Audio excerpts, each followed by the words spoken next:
नमस्कार विद्यार्थी मित्रांनो, मी विकास सोनवणे आपल्या सर्वांचं आपल्या अधिकारी यूट्यूब चॅनलवर स्वागत करतो। सोलापूर महानगरपालिकेमध्ये जी जाहिरात आलेली आहे त्या जाहिरातीमध्ये पदांचा जो अभ्यासक्रम आहे तो दिलेला आहे आणि त्यासोबतच जी परीक्षा पद्धत आहे त्याबद्दल पण माहिती दिलेली आहे। तर सदरच्या ह्या व्हिडिओमध्ये आपण जी परीक्षा पद्धत आहे ती थोडक्यामध्ये घेऊया, ठीक आहे। तर सुरुवातीला इथे निवड पद्धत मध्ये जी दिलेलं आहे परीक्षा ही कशा प्रकारची होणार आहे, तर एग्जाम ही ऑनलाईन होणार आहे आणि त्याबाबतची माहिती जी आहे ती तुम्हाला सोलापूर महानगरपालिकेच्या अधिकृत संकेतस्थळावर मिळणार आहे। ह्या सर्व पदांसाठी कुठल्याही प्रकारची मौखिक परीक्षा म्हणजे तुमचा इंटरव्ह्यू होणार नाहीये, ठीक आहे। सर्वात महत्त्वाचा भाग जो मला तुम्हाला याच्यामध्ये सांगायचा आहे की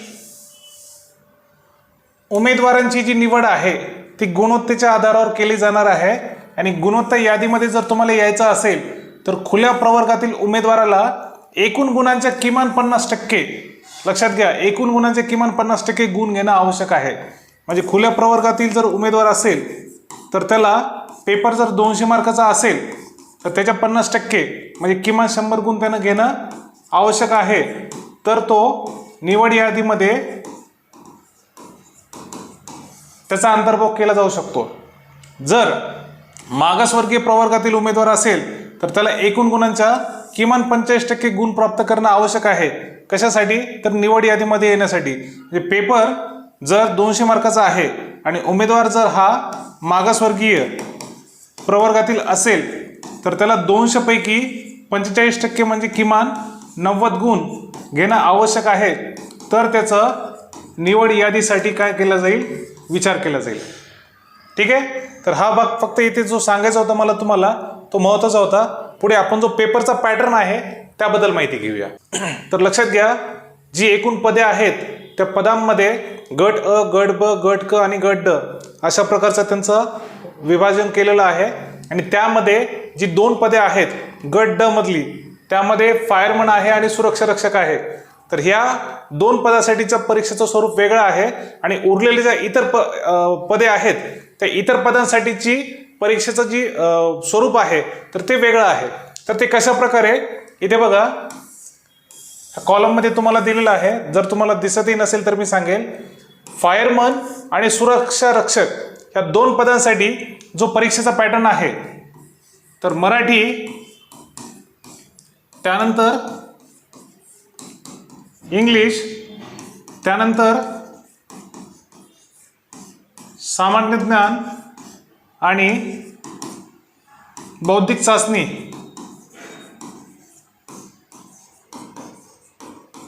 हे जे 4 घटक आहेत ह्या 4 घटकांसाठी जवळपास 60 प्रश्न म्हणजे 15 प्रश्न मराठी, 15 प्रश्न इंग्लिश, 15 प्रश्न सामान्य ज्ञान आणि 15 प्रश्न बौद्धिक चाचणीवरचे अशा प्रकारचे याचे एकूण 60 प्रश्न विचारले जातील, ठीक आहे। एका प्रश्नाला 2 गुण, या प्रकारे 120 गुणांची ही ऑब्जेक्टिव्ह एक्झाम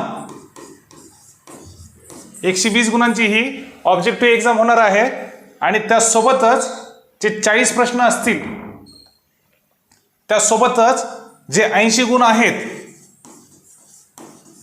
तर 80 गुण कशासाठी आहे तर त्यांची मैदानी क्षमता चाचणी, त्यांचं ग्राउंड होणार आहे आणि त्या ग्राउंडसाठी तुम्हाला गुण किती आहेत 80, तर 120 गुणांची ऑब्जेक्टिव्ह एक्झाम आणि त्यासोबतच 80 गुणांचा मैदानी क्षमता चाचणीचा अंतर्भाव, अशा प्रकारे ही जी एक्झाम आहे ती 200 गुणांची होणार आहे, ठीक आहे।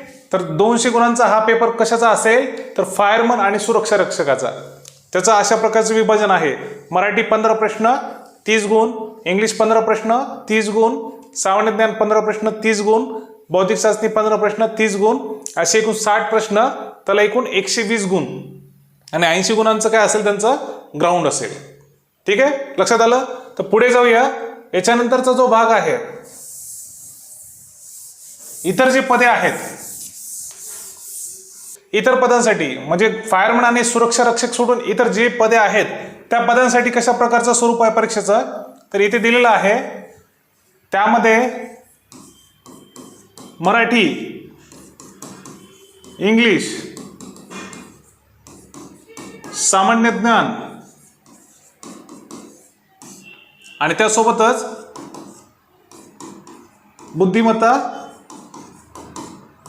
चाचणी, बौद्धिक चाचणी किंवा बुद्धिमत्ता चाचणी, असे एकूण किती प्रश्न असतील याचे? तर प्रत्येक याचा तोच पॅटर्न 15 प्रश्न 15 प्रश्न 15 प्रश्न 15 प्रश्न 60 प्रश्न हे कॉमन आहेत पहिल्या फायरमन आणि सुरक्षा रक्षकाचा सारखा. परंतु इतर जे 40 प्रश्न आहेत ते 40 प्रश्न कुठले असतील?